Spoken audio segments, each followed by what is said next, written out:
Yeah. So I just want to remind us again about the amazing power of words, and just think about your life and when you've had experiences where you've made a plan and you've known what you wanted to achieve and accomplish, be it in the short term or in the long term, and you started speaking about it, your whole life starts to be directed towards that thing. And that really resonates with the passage in James where it talks about how the tongue is a rudder for a man's life. And I know I've mentioned it a couple of times already.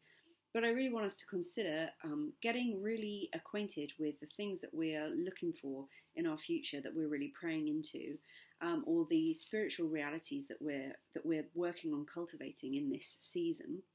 And visualizing them and speaking them into our lives, speaking them into reality, and noticing and tracking, how we're steering towards those things. When you suddenly make something a priority, what opposes it becomes a bad taste in your mouth. So, for instance, if you're pursuing peace, then you become very aware of experiences that will bring you out of peace or that sort of knock your peace and you have to recenter yourself.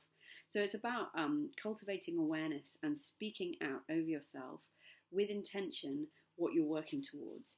And I would really like us to make declarations today about peace.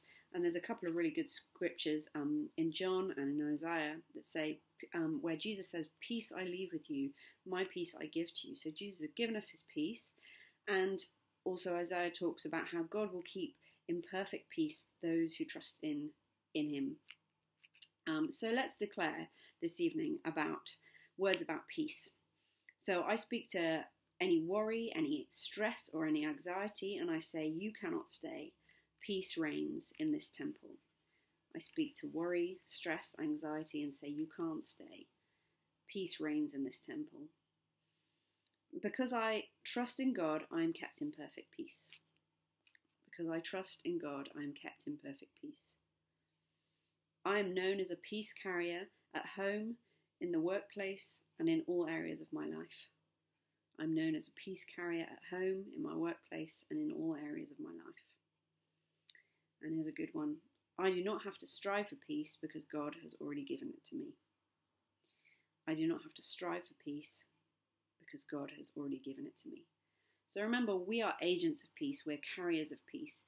We don't need to run away from situations that aren't peaceful, but we can bring the presence of peace into every situation that we face and be bringers of light and salt and good news in that way. So remember, it is possible for you to carry peace when you're having challenges and stressful situations, and your life doesn't have to be in order before you can experience peace because Jesus has left his peace with you. So declare that over your life. My peace I leave with you, and soak that up. See you.